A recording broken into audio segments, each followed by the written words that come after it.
Hey, we are back again. How you guys doing? This is Individual Perspective Podcast. I am your host, Daris D, McKinney. Oh yeah, we gonna do it. We gonna do it up. Sorry, I was, kind of tinkering with everything and, got this little started a little late. It's about 9:30. I'm not gonna keep you guys long. I want to do this introduction because it's definitely gonna be a part one. We gotta, when it comes to Candace Owens, you gotta do your work.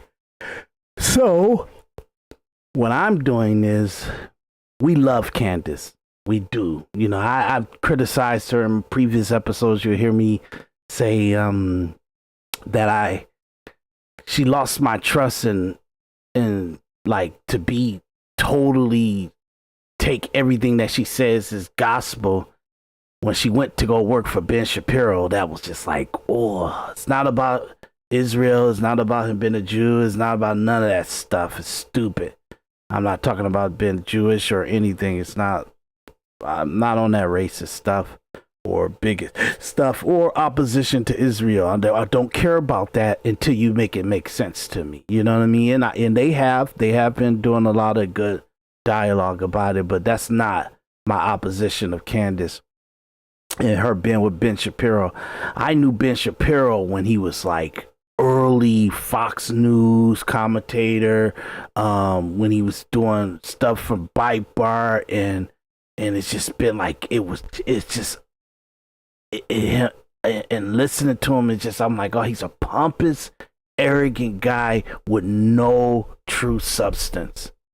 It's all rhetoric. It's all propaganda. It's all ideological point of view. It's not anything held in truism and what it is, and just like complete honest integrity and honor. He just don't got that. So when she kind of put herself in a situation where she worked for him and she kind of start talking, even like PragerU and all that stuff, they were scumbags before you came onto that stuff.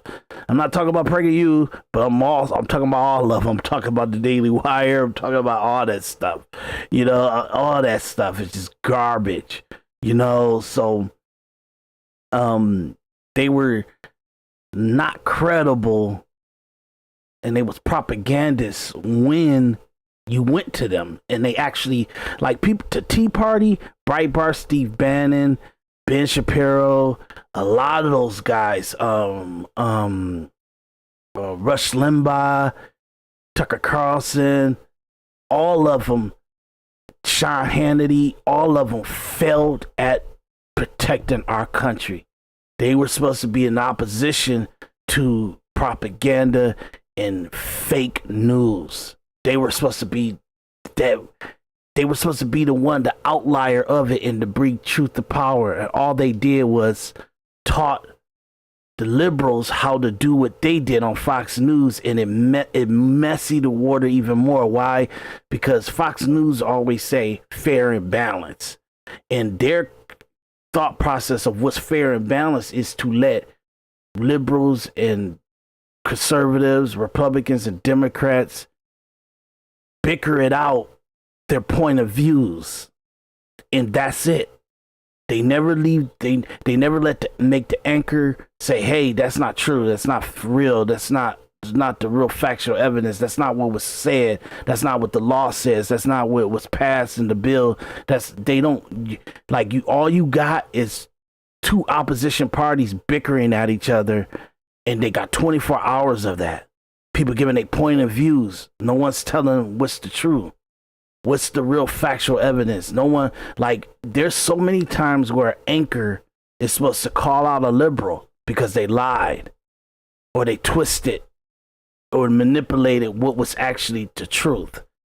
There was plenty of times when Republicans and conservatives lied, and the anchor was supposed to point that out, and they didn't do it. So that culture became what Breitbart did, what Opposition News, Glenn Beck, PragerU, Daily Wire. All they did was magnify not really needing to state what the truth is.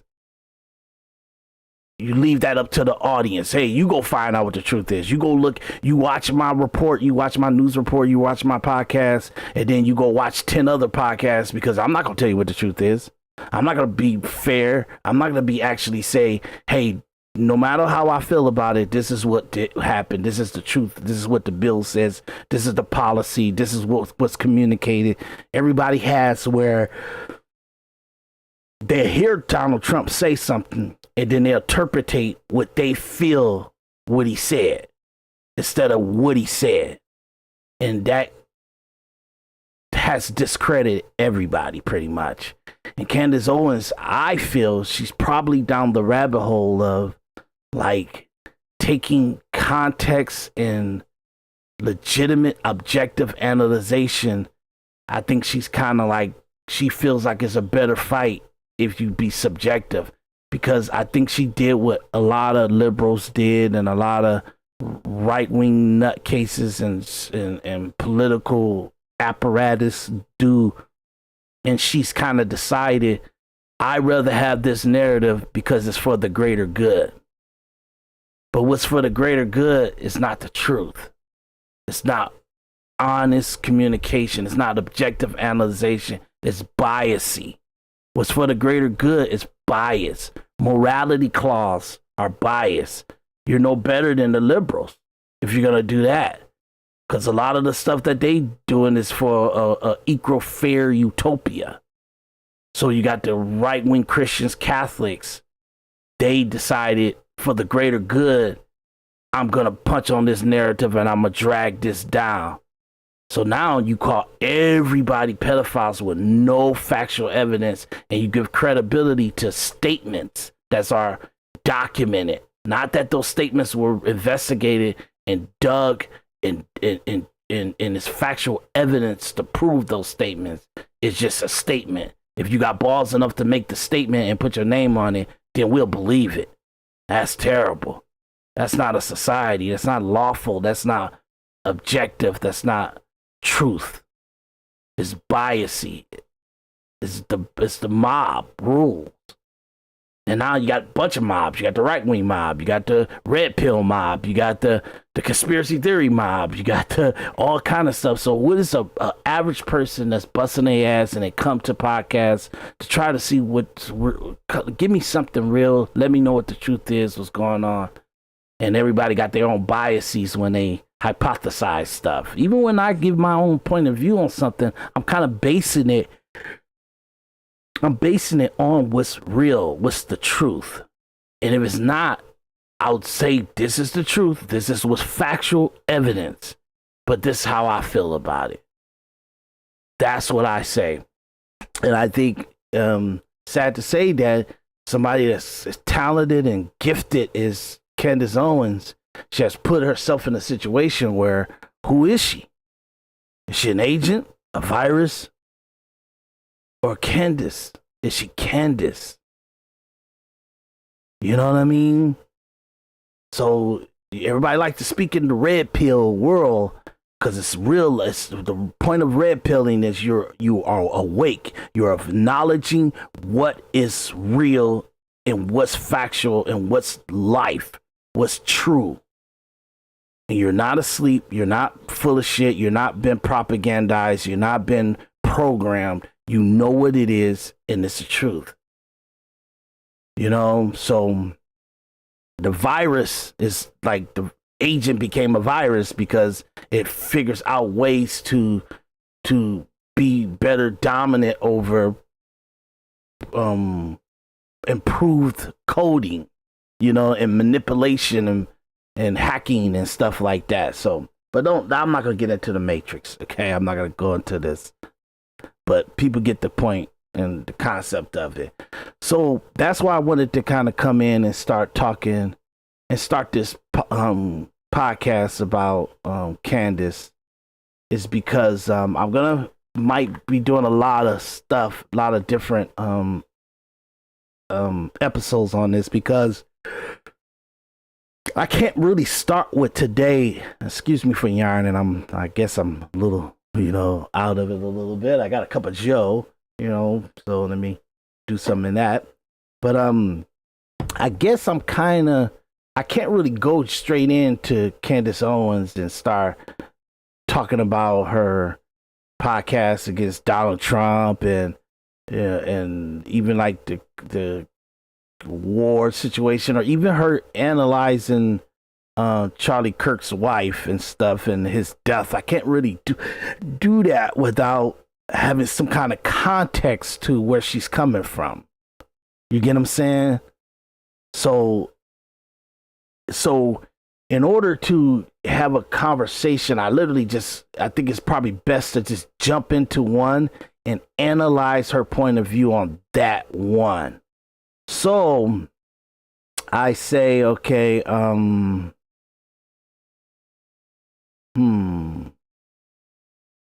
trying to figure out which one do I start with, because she been on a crusade for the Charlie Kirk and what's true and what's not, and it's really interesting. Okay, so I guess I'll just start with the Donald Trump has betrayed America. Let's start with that one. And I'm gonna play a little bit of it. I know it's about an hour and 10 minutes. We're not gonna do the full hour and 10 minutes. I just want to start it so you guys can see how we're gonna kind of talk about this stuff, and how we're gonna analyze it and everything like that.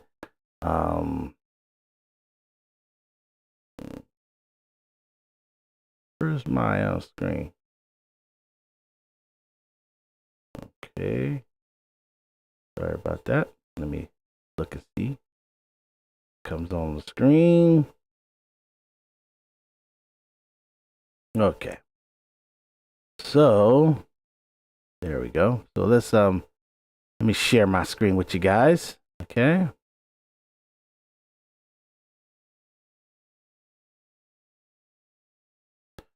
Okay. So let's chop her head off a little bit, then let's see how that looks.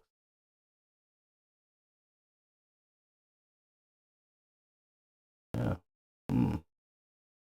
I guess we'll be all right. I'll fix it up later. Okay, so we're gonna just kind of watch it and see how we see what's going on with it. Be Monday, just going to pause our Bride of Charlie series just for one day because there's just so much going on right now. Iran is literally on fire. Bill Ackman wants me imprisoned, apparently, for suggesting that American sons and daughters should object to being slaughtered for Israel. Why so triggered? Perhaps because this entire war has been engineered by Israel. Maybe it's that. Donald Trump has very clearly betrayed the American people. You need to accept that. I've had to accept that. He is very clearly not the commander of the armed forces. Bibi Netanyahu is. Miriam Adelson is. And that's like, she could only say that if her opposition to why Trump went into Iran and did what he did in Iran is 100% from her point of view. Okay. Yes, he feels like the war between Israel and Iran is a headache for America, and it's very inconvenient. He doesn't like really. This is common sense. She's giving her point of view. I'm going to give my point of view. Okay. I gave a disclaimer in the beginning of the episode to say what my point of view is for my entertainment purposes and for my podcast. It is not to be taken as factual. It's just my opinion. It's my individual perspective. Okay. But, I understand. That's why I'm saying it's kind of hard to kind of just jump into an episode and talk about Candace Owens, because she got so much background in her theory about the Jewish state and Israel and Zionists and Zionism and everything like that. And it's accurate and it might be truthful and everything like that. And it may not be. But at the same time, she got a lot of background in it. And we're going to dig to it. But something like that, like, okay, yes, it's a headache. Like Trump thinks people are so, and politicians are so dumb. Why do you have this issue constantly on the table where we're trying to figure out how to not make Iran dangerous and stop them from becoming so dangerous? And they fund a lot of militia groups and insurgents things, and they kind of do a lot of espionage type of attacks on our military and American infantry and all that stuff in the war fields and stuff. They give a lot of money to it, and they fund a lot of the stuff that goes on in the oppositions and militias around Israel inside of Palestine and all that stuff. They kind of funded a lot of them to kind of be able to protect themselves. And however right or wrong that Iran seen it, they felt like occupied military enforcement from America is where it's not supposed to be, and then the Israel's dominating of Palestine, and Israel was Palestine, and then the King of England and the royalty of England decided to give space to Jewish people to make their own homeland. And that's how, and then the UN took over the problem because the kind of the king and the royalty, they kind of caught themselves flat-footed on it and stuff, and really had an ideal of it, but they really felt at it.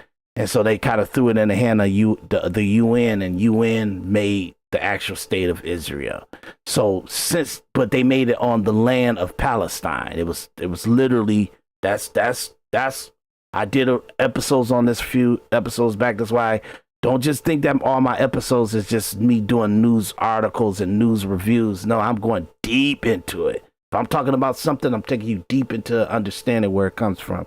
So when you go look at the war and all this stuff, I kind of do a deep dive of that. So make it valuable for years to come, not just for what's going on for the moment. My content is good even after the fact. You get what I'm saying? But in the space of that, Palestine was called Palestine. That's Jewish people even agree with that, or at least to hear Jewish historians, they communicate that. And the king gave pieces of Palestine to make Israel. So that's what happened. And a lot of Islamists and radical people, and sometimes some like Muslim cultures don't like the overbearing dominance that Israel has over Palestine and the Palestinian people and stuff like that. So that's a conflict. I'm not taking sides on it. I'm right now, I'm just setting up what her premise is. So yes, Donald Trump, absolutely, he feels like this is a headache. They, under no circumstances, they got to pick a side, Israel or Iran. You get what I'm saying? The things that Iran do compared to what the things that Israel do. And Israel, the things that Candace and Tucker Carlson and there's a lot of people, Nick Fuentes is I can't remember his name. I'm so sorry. Dawson I know his last name is Dawson, Ryan Dawson, I think it is. They got great, vital, detailed historical information, and that is what I'm gonna dig in to try to interact and kind of explain to people why her mindset is the way it is. So I'm gonna dig into all that, but at the same time, I want people to understand that her perception of why Trump did it, one is America took a side. And most American presidents are going to take a side. They're going to decide, are we going to support Israel? Are we going to support Israel plus Saudi Arabia, Qatar, all the places that I'm doing business with, I'm interacting with? Like Donald Trump got a lot of deals with Qatar, a lot of deals with Saudi Arabia, and he can't let Iran do whatever they want to do to that region.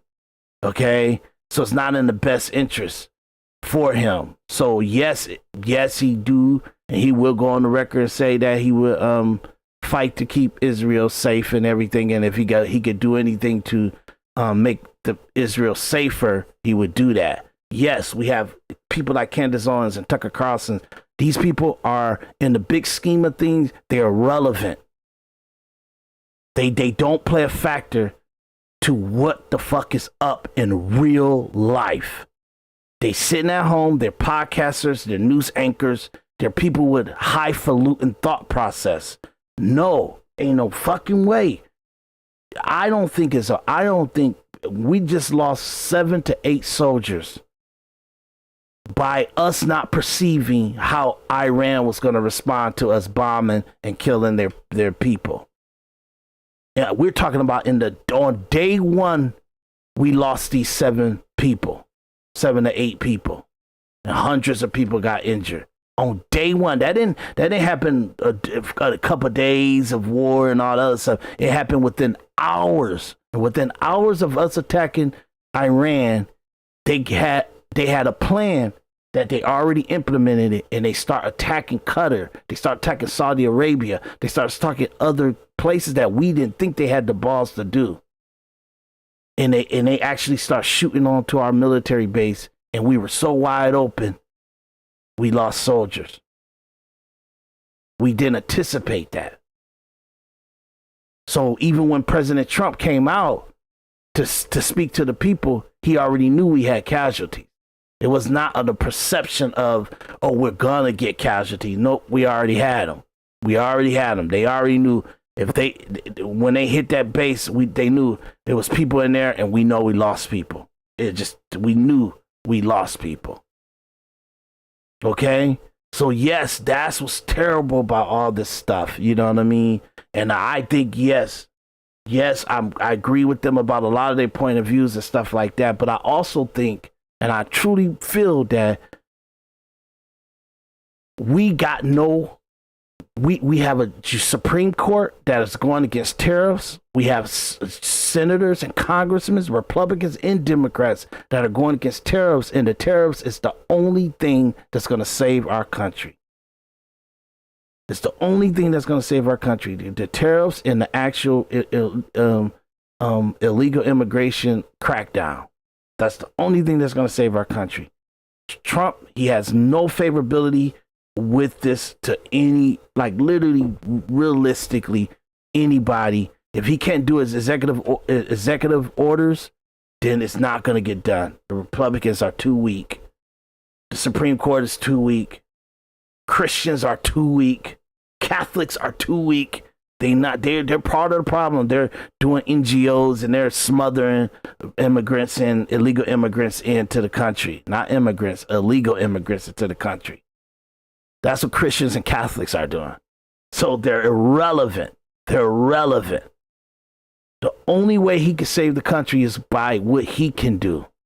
And one of the number one things he did, he had to take power away from China. Because China, and all the deals that he's trying to make to get economics back and financial stability back into the country, China is the actual gun to America's head. China is. And he knows that. And plus he's pretty pissed about the virus. Okay, he's still pissed about that. I tell people, we're still in 2020. For me, we still in 2020, and I think for Trump, he's still in 2022. So to understand, if you look at the chessboard, Venezuela and Iran will cripple China's energy. Will cripple how China was going to manipulate us in 10 to 20 years. They just didn't perceive.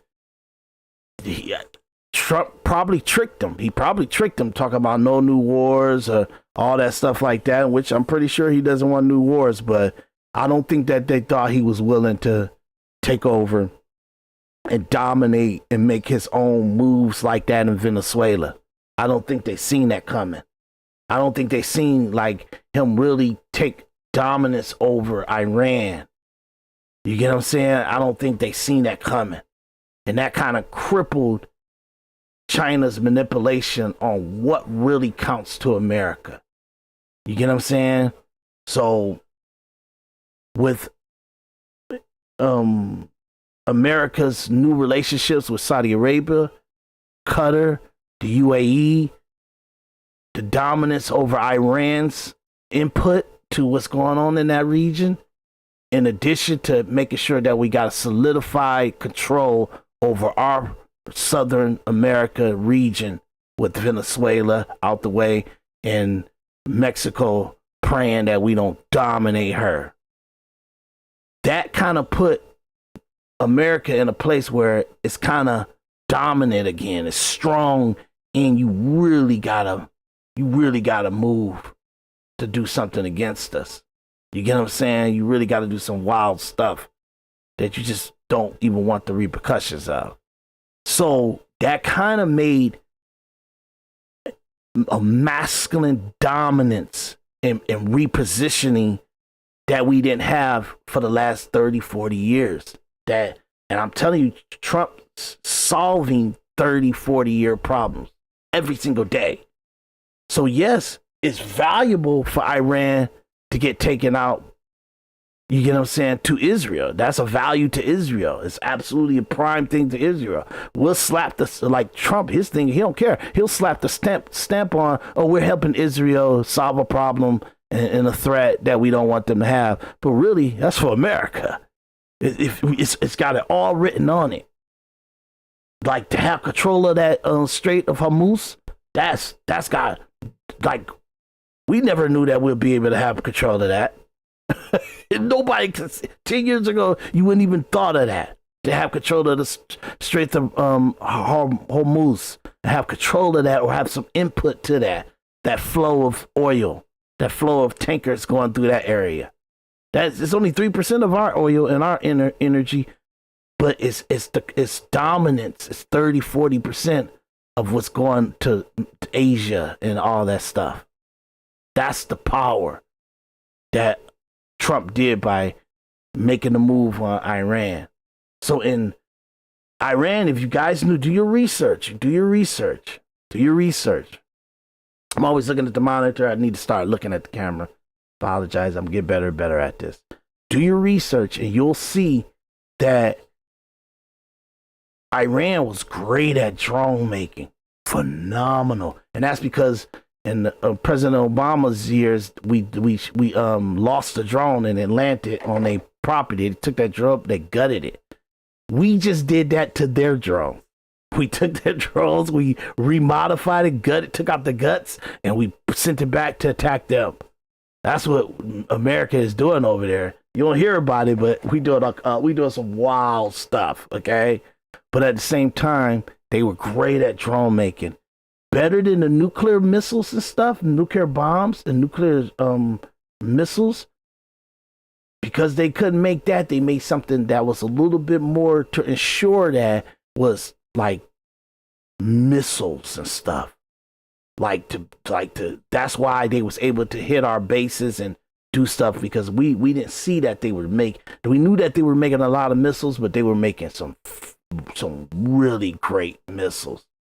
And we were standing back, allowed them to have so much power of dominance that they would have been a major, major, major threat to not only Israel, but to Saudi Arabia, to Qatar and all that. And just in case you thought that was a theory, when we bombed them, and their reflex was to attack every major, like, westernized and modernized culture and society, the beautiful buildings in Dubai, the beautiful stuff in Saudi Arabia, and the well infrastructure and modernized infrastructure, they bombed the shit out of that stuff. They start shooting missiles towards it. Their thing, so it's not a theory that if you give them more power or more room to build their missile program, they're gonna attack everything around them. and threatening and showing a threat that, hey, if y'all leave us alone, we'll build 1 billion of these things. And at any given moment, we'll shoot them all off if y'all threaten us. So now that we know, if you threaten Iran, in a certain amount of time, they have this amount of time to shoot off missiles, and they can hit this and hit this and hit this. We lost military soldiers. So now we know, nope, we got to stop all that. So it costs the soldiers and it costs us life. And I'm telling you, not one American soldier is worth the lives of Israel as a whole. Not to me. Not only American soldiers are the most important thing in our country, and I wouldn't sacrifice them for nothing but Americans. But I'm not a president. I don't have the choice of this. And presidents, President Obama, President Bush, President Clinton, Reagan, all these presidents and stuff, and President Trump, they have put themselves in a position where they get to make the best decision that they can make for the situation that's right in front of them and the intelligence in front of them. I'm telling you, you guys got to give the credit to know Candace Owens don't have presidential information. She's not looking at dead bodies. She's not looking at certain intelligence that a president really gets to look at. The CIA gets to look at. These are some CIA. I always say CIA because I need you guys to understand the worst things that's happening on our behalf, and we don't talk about it, or we can't even conceive that we will okay that stuff, or that there's people in our country that make that's their job to do the worst stuff that can be done by a human being because it's calculatively or technically it has to get done. CIA is that. The darkest situation, the darkest ability, the darkest decisions that America make, we leave it to the CIA. Okay? She doesn't know all this stuff. Tucker Carlson don't know all this stuff. Myron Gaines don't know all this stuff. They kind of know common sense that there's some things that get done that they can't. They don't got enough balls to make that decision. So that's why so many few presidents, because you gotta have a lot of gumption. You gotta have a lot of dominance, a lot of ability, a lot of just living in life and doing that makes you a president. You get what I'm saying? Especially Trump as a president. Trump is not supposed to be president. No American citizen is supposed to be president unless you're an American citizen that was a general, that was a senator, that was a congressman, that was part of the system, and the system picks you. Trump is just an arrogant guy to decide everybody was dumb in government, and he's going to go in there and make some better decisions for America. And he has. He has. And yes, there's lives that we lost, American lives. So I don't really like the American soldiers dying. I can't get over that myself. But I'm not going to validate the opinion of Candace Owens to why he attacked Iran. That was powerful, and it was a way that we can be a little bit more in control of what is about to happen with China. You get what I'm saying? So I know that's a hard thing to understand, but it's not about China. It's more about that Iran was just wow, and they was so threatening to everybody around them. And the theory was, hey, we stopping y'all from making y'all nuclear bomb and making nuclear power, but whatever y'all doing with these missiles and stuff, that don't look safe. And our theory was right. And when they were attacked, we put ourselves in a situation where whatever ability that Iran has, we're going to see what that is. And we're going to try our best to counteract it, to not be victim to it. But we need to see what that is. and we knew how to attack the majority of what could possibly happen. But what they didn't perceive, they kind of allowed that to happen so they could build a structure to stop it. And that was the shooting to all the other countries in the regions, the UAE, Qatar, Saudi Arabia, and all that stuff like that, all the areas around there. So now that we know what that is, now there's infrastructure, there's plans, there's intelligence and everything to kind of preemptively stop them from having an upper hand on it again. That's what I feel was major reason why they was too much of a threat. And every single time a president come in, they got to spend so much time dealing with Iran and Israel, Iran threatening and talking all the crazy terrorist stuff that they doing. They putting their hands in all kind of stuff. They put their money out there, and then we get October 7th because we just not really trying to deal with Iran. That we allowed them to be able to financially and tactically get those people ready to attack Israel like that for October 7th. And Trump just decided, no, they're gonna never have that. They're gonna never have that power or confidence or validation or independence or self-determination again to be able to do something like that. So that's why he attacked Iran. That's my theory. Let's listen to what she's gonna say. And I believe that Charlie Kirk was the first casualty of the war in Iran. And it's also my belief that he was intentionally sacrificed by those who practice occult worship. I'm going to explain to you guys what I mean by that. Worship. Beyond that, it is completely obvious to anyone that is paying attention that Erica's desire was to become the president one day. So let's talk about all of it. Welcome back to Candace. Her desire...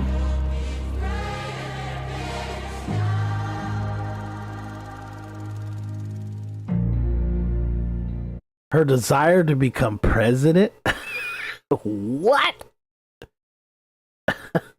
See, this is how much I miss. Look, I haven't watched Candace Owens in months. Okay, months. You know, it's probably a year almost, I could say. And it's just because I just don't know. I don't know what the hell is going on in her head. I don't know. I mean, maybe not a year, but I know it was like Charlie Kirk's death situation, and I'm just like, you know, I don't know. I'm weirded out by the Charlie Kirk thing big time. I'm not taking that well. You get what I'm saying? And I will be covering that, you know, just, like I want to also, but I'm not gonna tell y'all. I'm not gonna lie to you guys. I'm not okay with the Charlie Kirk thing. I think worst person that could have been killed was Charlie Kirk. That was the worst person to be killed. You get what I'm saying? And what I mean worst person is like to the survival of our country, to our voice, to the position of like of the movement that Trump had and everything. Charlie Kirk was like they've been on the battlefield together for a long time now. A long time. You get what I'm saying? So I think like I truly think the government and the or like the spooks in our government, they got the right one. You know what I mean? When they took out Charlie Kirk, that was the right one to get. You know what I mean? Because he's the change maker. He's the difference in everybody. You know what I mean? And like you know, they tried Trump, but Charlie Kirk was definitely that was bad. Okay, and the Republicans never gonna really help because now you got to look at what his wife is doing. They don't got what it takes. None of his staff, none of his people, they don't got what it takes. You can see that with the New Jersey and Virginia election. You just can see that they coming up short. They coming up short. They have failed at their duty and what they were supposed to be actually pulling off. They failed. They really didn't do their job. You get what I'm saying? So when you look at that and you look at like what they're supposed to do in the midterms or even just last year late election and stuff, they failed at it. So they let you know that they're not really ready to mobilize and make young people vote, and all the people that they have out there talking and communicating. Because right now they're supposed to be the megaphone. They're supposed to have the best narrative, and you're supposed to hear young people talk about saving the country and voting Republican in November. It's supposed to be overwhelming that you can see that number, because you can always pretty much see it in 2024. You can pretty much know Trump was pretty much doing good. The media and some of the pollsters, they were kind of saying something, and you just got like, man, I'm telling you, ain't no way. I'm talking to people. I'm talking to a lot of Hispanics, a lot of black people, a lot of women, a lot of young college kids and stuff, and they are on the anti-Biden and all that stuff and liberal stuff. They and the woke stuff, they're against all that. You can see it, but they wasn't reporting it like that. So, but now I think the conspiracy with the Epstein files is such a dominant situation that I think even how good Trump is and how good the work he's doing, I think the narrative of Epstein is so powerful that I just think that's gonna just injure them. It really is. Or injure Trump. I just think. And I don't think he's guilty of none of that stuff. Like I said, I'm not saying he's the best person in the world and everything like that. I'm just saying, prove it. Prove it. Don't give me no shitty FBI report of a bunch of hacky women that's talking shit on a report. FBI reports FBI is for the last 20-30 years, they've been another arm of CIA. They've been doing espionage, propaganda, and psychological manipulation of America, at least for the last 10 to 12 years. So you really can't take nothing. That's factual. It's plenty of information out there to say that now. The crazy stuff they did with Twitter, the crazy stuff they did with Facebook, it's evidence. The stuff that you found in FISA courts, all that stuff is just like, I'm not gonna go through this. Not to be trusted. Okay, so now she's kind of talking about like witchcraft and all that crazy stuff, and this is, I don't know what she's talking about. I'm behind, so I'm gonna play this just for a little bit. I just wanted to introduce this series that I'm gonna be doing about Candace Owens, and let's just listen to her for a little bit, and then we're gonna come back to this episode and break it down. Tucker Carlson, he is trending right now. By the way, he's trending always. What he is doing right now is so remarkable and so brave, and he is challenging the conversation, changing our understanding about the way politics works. I mean, he's just been so objectively honest and, again, brave in what he is doing. But he's trending right now for a rather obscure reason. It was actually a simple tweet that has a lot of his routine haters melting down. This is the tweet. I'll show you that.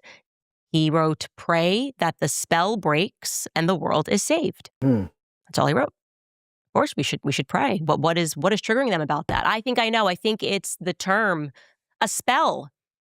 Yeah, see, you got to come out of Candace Owens and Tucker Carlson and Myron Gaines and Alex Jones and Joe Rogan.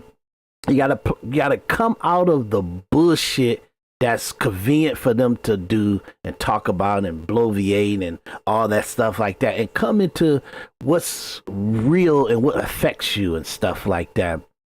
And the truth of the matter is, our society has become talk and bloviating and theorizing and speculations and stuff like that, where we're kind of saying, okay, what's wrong with the people we're enjoying watching, or we're getting our news from, or we're trying to, because most people they watch podcasts and they watch like news reportings and stuff, they almost do like a quick summarize of what's really popping off. They kind of want it ingested very quickly. You know what I mean? They don't want to take up too much time consumption in it.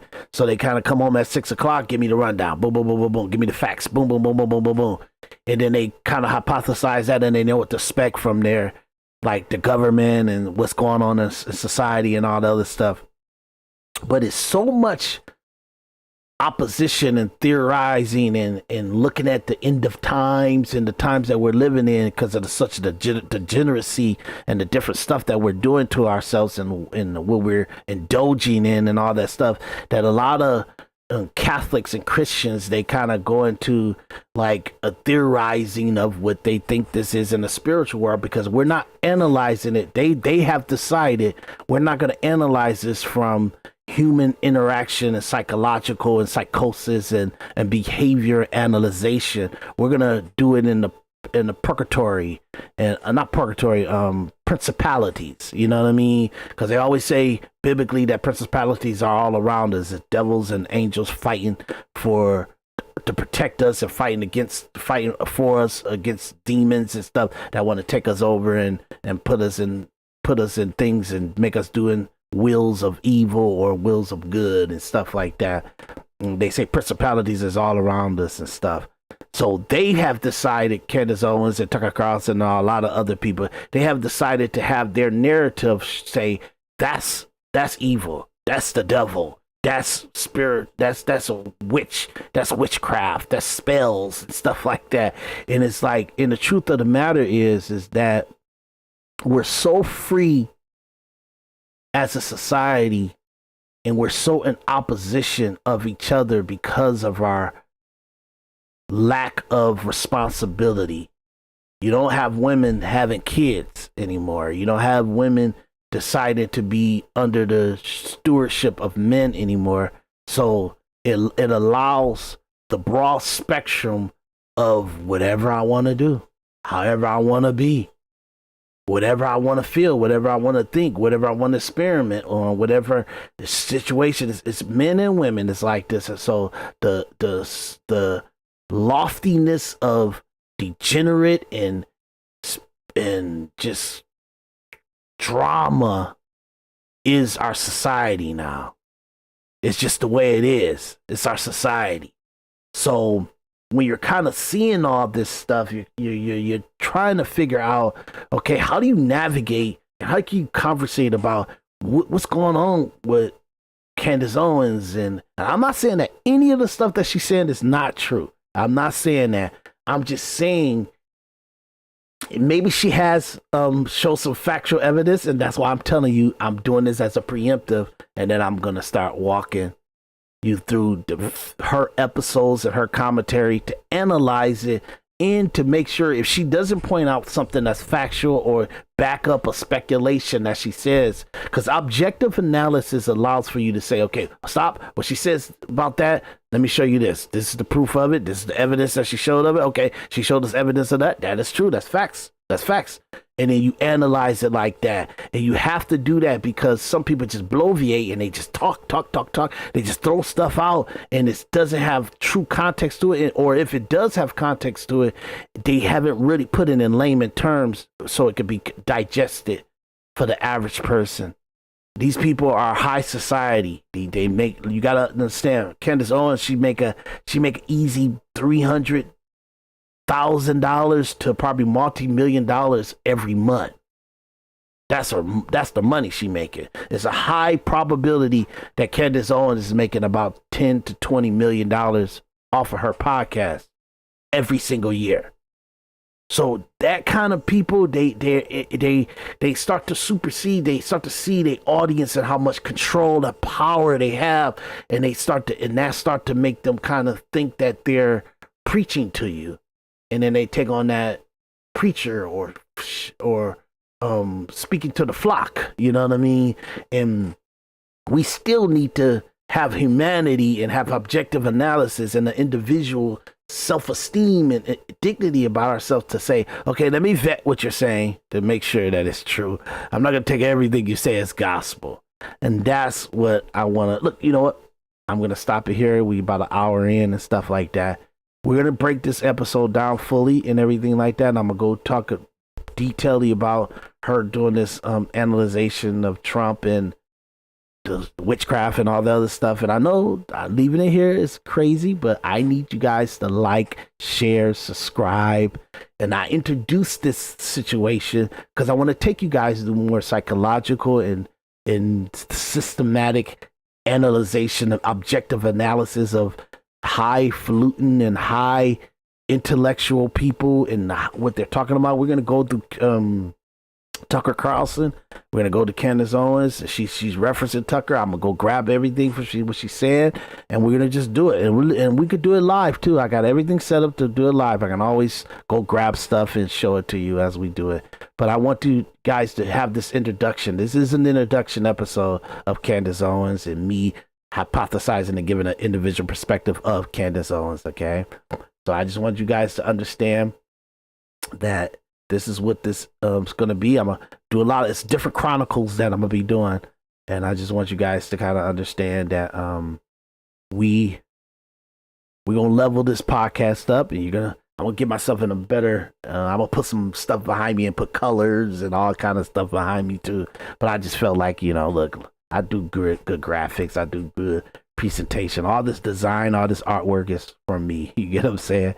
So I do good work and I do a good presentation of it, but at the same time I got to get the likes, share, subscribe. I'm not monetized. I'm not even hitting like 100 subscribers. I need to get my subscribers out, so please share, like, subscribe, hit that notification bell, and I'll see you guys on the next podcast. And it's gonna be very quick. You see, I'm pushing them out very quick, but I don't want to waste it and you guys are not watching it or not be able to consume, because it's like so many hours of podcasts that I did.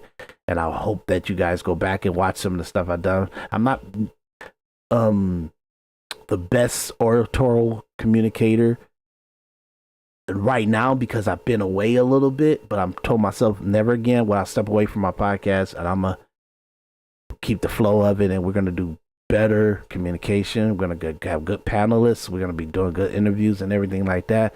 Don't worry about it. I got a good plan for you guys, and it's gonna be great. Okay, so I'm gonna end this by saying, check you guys out. Hit that like, share, subscribe. Individual Perspective Podcast. I'm your host, Daris D. McKinney, and I'll see you on the next one.